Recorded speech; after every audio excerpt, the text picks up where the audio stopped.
Hello guys, welcome to Achu Karthik. Today we start with our exercise 3.4. तो इस exercise में मैं पहले ही आपको बता दूं, ये जो फर्स्ट क्वेश्चन है इसके मैंने सारी चीजें बोर्ड पे नहीं लिखी है, कि मैं I just read them and tell you the answers. Okay, सबसे पहले रेक्टेंगल्स आर स्क्वायर. तो ये एक रेक्टेंगल है, ये एक स्क्वायर है, ये इक्वल है, यानी रेक्टेंगल इक्वल टू स्क्वायर. ठीक है, तो स्क्वायर में क्या सारी साइड्स इक्वल होती है, रेक्टेंगल में सारी होती है नहीं. तो सिंपली हम इसको लिख देंगे फॉल्स. वेट, मुझे मार्कर चेंज करने दो. फॉल्स. और बी पे आते हैं. B, rhombuses are parallelograms. ये है रोम्बस, ये है पैरेललोग्राम. ठीक है, तो पैरेललोग्राम्स में अपोजिट साइड इक्वल है, इसमें है यस. इसमें opposite side equal, yes. Opposite angles equal, yes. Adjacent angles का सम 180, यस. तो yes, we can say this is true. Okay, अब नेक्स्ट पे आते हैं. All squares are rhombuses and also rectangle. Square है वो इक्वल टू रोम्बस, और equal to वो रोम्बस के भी इक्वल है और रेक्टेंगल के भी इक्वल है. हम कह सकते हैं, देखो सबसे पहले रेक्टेंगल में सारे angle 90, yes.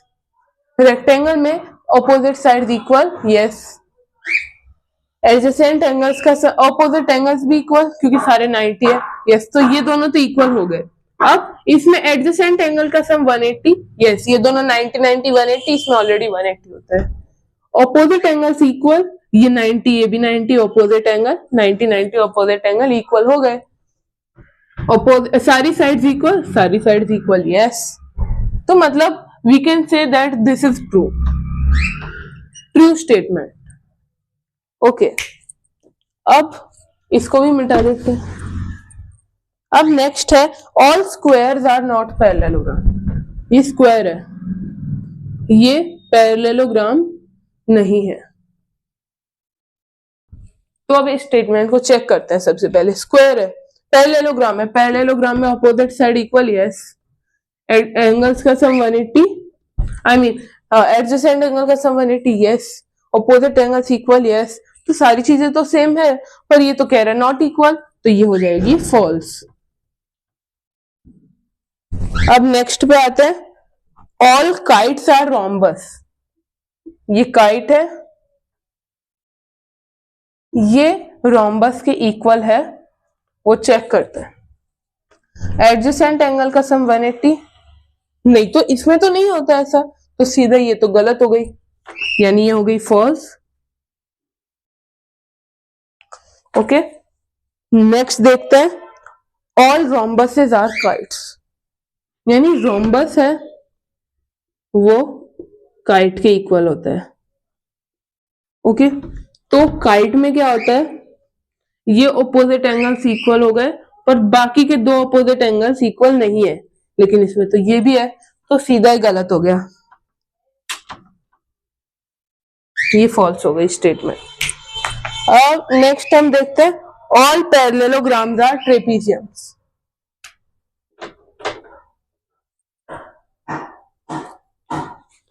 Wait, all rhombuses are kites.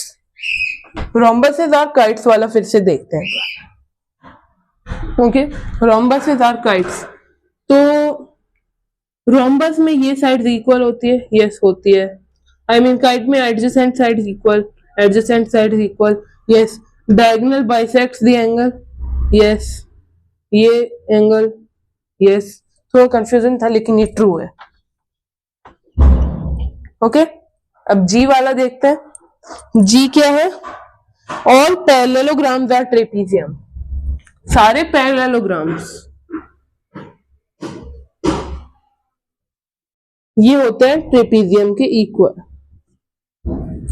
तो ट्रेपीजियम में क्या है, one pair of opposite sides are parallel, yes होते हैं इसमें, बस और कोई है ही नहीं ट्रेपीजियम में, तो ऑब्वियसली ये तो ट्रू हो ही गई. अब नेक्स्ट देखते हैं all squares are trapeziums. Square trapezium, one side parallel, yes obviously, और कोई सिचुएशन ही नहीं है तो ऑब्वियसली ये भी ट्रू हो जाएगा। और देखो अगर आपको पता है पैरेललोग्राम इक्वल टू ट्रेपीजियम और स्क्वायर इक्वल टू पैरेललोग्राम तो obviously trapezium equals to parallelogram हो जाएगा। फर्स्ट क्वेश्चन हो गया। Now we will come to our second question. Second question पे आते हैं। इसमें दो पार्ट्स हैं। पहले पार्ट में हमें बताना है ऑल दी क्वाड्रिलेटरल्स जिनके सारी साइड्स इक्वल है। सेकंड में हमें बताना है जिनके सारे एंगल्स 90 डिग्री है। देखो याद रखो यहाँ पे गिवन है क्वाड्रिलेटरल, तो सारी साइड्स इक्वल है। पैरेललोग्राम उसकी साइड इक्वल होती है? नहीं। रेक्टेंगल? नहीं। काइट? नहीं। स्क्वायर? हाँ स्क्वायर की होती है। और स्क्वायर के अलावा रोम्बस की? यस रोम्बस की भी होती है। ट्रेपीजियम की? नहीं उसकी नहीं होती। अब all the sides 90 degree, all the angle 90 degree, तो सबसे पहले देखते हैं पैरेललोग्राम नहीं होती, और रोम्बस नहीं होती, स्क्वायर होती है,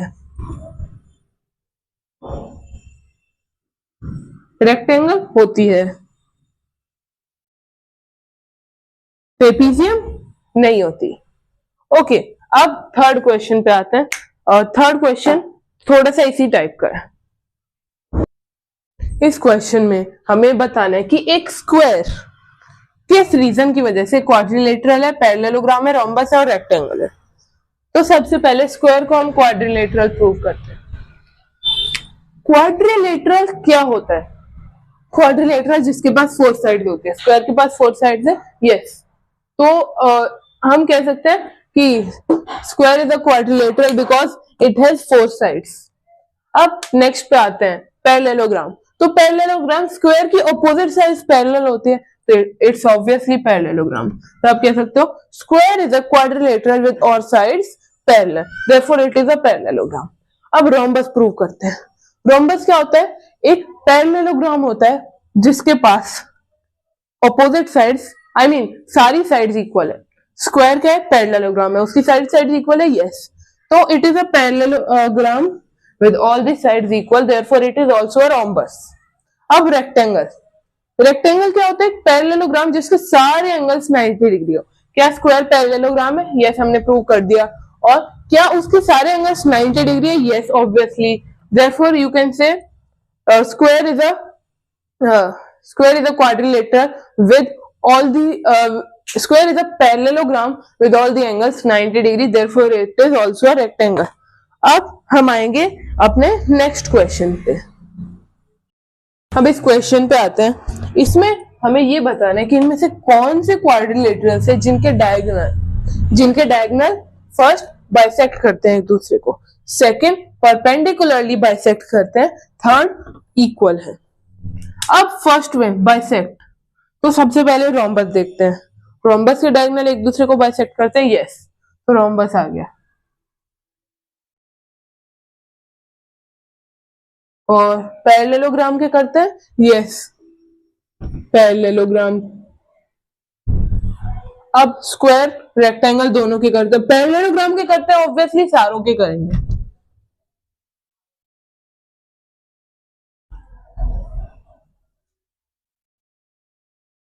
बट काइट के करते हैं क्या? काइट देखते हैं, काइट के भी करते हैं। अब एक रह गया ट्रेपीजियम, वो बेचारे वो नहीं करता। अब नेक्स्ट पे आते हैं। नेक्स्ट इसमें परपेंडिकुलरली बाइसेक्ट मतलब बाइसेक्ट तो करते हैं पर 90 डिग्री एंगल पे। सबसे पहले रोम्बस के करते हैं। अब इसके पैरेललोग्राम नहीं। देखो याद रखना कभी भी सिर्फ उसके डायगोनल से एक दूसरे को परपेंडिकुलरली बाइसेक्ट करेंगे जिसकी जो साइड्स है, चारों साइड्स एक दूसरे के इक्वल है। ओके, और एक और फिगर है जिसके करते हैं। रोम्बस स्क्वायर आ गया, बट अभी मैंने कहा एक और है काइट के परपेंडिकुलरली बाइसेक्ट करते हैं डायगोनल। अब डायगोनल्स इक्वल किस में होते हैं? इसमें नहीं होते, इसमें नहीं होते, इन दोनों में होते हैं, काइट में नहीं होते। तो square comma rectangle, rectangle comma square, और एक क्यू अच्छे से बना देते। ओके, अब हम आएंगे अपने 5th क्वेश्चन पे। नेक्स्ट क्वेश्चन पे आता है। आप सोचोगे बोर्ड पे कुछ नहीं लिखा, क्योंकि ये क्वेश्चन है ही इतना छोटा। इसके अंदर हमसे पूछा है कि explain why a rectangle is a convex quadrilateral. मतलब जो रेक्टेंगल है, रेक्टेंगल है, ये एक कन्वेक्स क्वाड्रिलेटरल क्यों, कनकेव क्यों नहीं? कनकेव क्या होता है? ऐसे केव टाइप का स्ट्रक्चर फॉर्म हो रहा है, कन्वेक्स यानी केव फॉर्म नहीं हो रही, तो कन्वेक्स होता है। देखो कोई भी आप क्वाड्रिलेटरल बना लो, मान लो मैंने क्वाड्रिलेटरल बनाया एक, ठीक है, अगर मुझे इसे कन्वेक्स प्रूव करना है तो उसके लिए इसके डायगोनल्स को ये प्रूव कर दूंगा कि इसके जो डायगोनल्स है वो क्वाड्रिलेटरल के अंदर ही लाई करे। समझता हूं, देखो समझाता हूं। इसके जो क्वाड्रिलेटरल मैं ज्वाइन कर दूं तो क्या वो एक भी एंगल से बाहर निकल रहे हैं? मान लो मैं ज्वाइन कर रहा हूं तो वो ऐसे निकल रहे हैं? नहीं, वो ऐसे ज्वाइन होने की बजाय इसके अंदर ही ज्वाइन हो रहे हैं, अंदर ही फॉर्म हो रहे हैं, बाहर नहीं। जैसे मान लो अपोजिट पॉइंट्स होते हैं, उनको हम अपोजिट पॉइंट्स को ज्वाइन करते हैं तो जो फिगर फॉर्म, जो लाइन फॉर्म होती है उसे हम कहते हैं डायगोनल। तो मैं इसको नेमिंग कर देता हूं A B C D. Okay, अब आप समझ गए होगे, ए और सी को ज्वाइन करेंगे तो डायगोनल बनेगा, बी और डी को ज्वाइन करेंगे डायगोनल।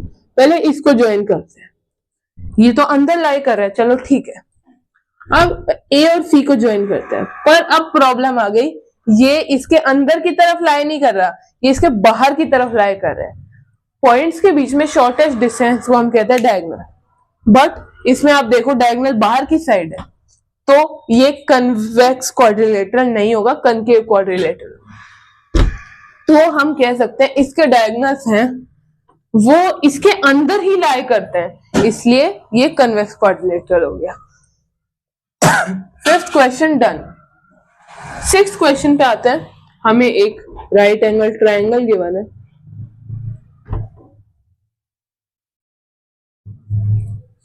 हमने क्या किया? अब राइट एंगल ट्रायंगल जिसका मिड पॉइंट है और इसको ज्वाइन कर दिया। अब हमें ये बताना है कि हमें क्या प्रूव करना था इसमें कि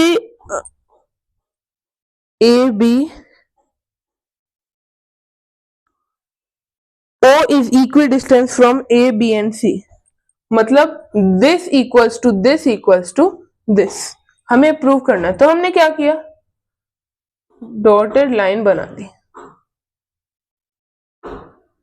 और इसको ज्वाइन कर दिया, ठीक है। तो A ये था O, ये था B, ये था C, अभी ये पॉइंट D आ गया। अब मैं ग्रीन मार्कर लेता हूं। अब हमने क्या किया? हमने इसको एक्सटेंड कर दिया, ये एक रेक्टेंगल बना दिया हमने, राइट एंगल ट्रायंगल था, तो हमने ये साइड इसके पैरेलल, ये साइड इसके पैरेलल बना दी। एक एंगल 90 है, तो एक पैरेललोग्राम में अगर वन एंगल 90 है तो सारे एंगल 90 हो जाएंगे और एक ये रेक्टेंगल फॉर्म हो जाएगा। ये रेक्टेंगल फॉर्म हो गया, ठीक है, ये दोनों साइड इक्वल हो गए। अब हमें पता है रेक्टेंगल के जो डायगोनल्स होते हैं वो इक्वल होते हैं और बाइसेक्ट करते हैं एक दूसरे को, ठीक है। तो ये एक दूसरे को बाइसेक्ट कर रहे हैं और इक्वल भी है, तो हम कह सकते हैं ये जो साइड है ये इसके इक्वल है, ये साइड इसके इक्वल हो जाएगी। पॉइंट ओ मिड पॉइंट है ना, तो ये तो ऑलरेडी इक्वल गिवन है हमें। अब ये इनका जो इंटरसेक्शन पॉइंट होता है वो ही डायगोनल का मिड पॉइंट होता है। देखो मैं समझाता हूं, ये इसको बाइसेक्ट कर रहा है, लेकिन अगर ये इसको बाइसेक्ट कर रहा है तो ये वो ही तो पॉइंट हो सकता है डायगोनल बाइसेक्ट करे। मान लो जैसे डायगोनल से एक दूसरे को बाइसेक्ट कर रहे हैं, मैं इसको मिटा देता हूं, यहां से मिड पॉइंट हो रहा है, तो ऑब्वियसली जो लाइन है वो यहां से पास करेगी, तभी तो वो बाइसेक्ट होगा और तभी मिड पॉइंट होगा। इसलिए ये पॉइंट से ही ये दूसरा डायगोनल पास होगा, तो इसका भी ये मिड पॉइंट, इसका भी ये मिड पॉइंट, ये सारे एक दूसरे के इक्वल है। अब ये दोनों इक्वल है, ये दोनों भी इक्वल है, ये चारों इक्वल है, इतने इतने पार्ट्स, ठीक है, तो ऑब्वियसली ये तीनों भी तो इक्वल हो गए ना। अब ये आपको स्टेटमेंट लिख सकते हो। ओके, ये क्वेश्चन भी हो गया। अब ये वीडियो बस ये हमारा पूरा चैप्टर ओवर हो चुका है। नेक्स्ट वीडियो में मैं नेक्स्ट चैप्टर से स्टार्ट करूंगा। And till then bye bye, hope you like the video, see you in the next class, stay connected.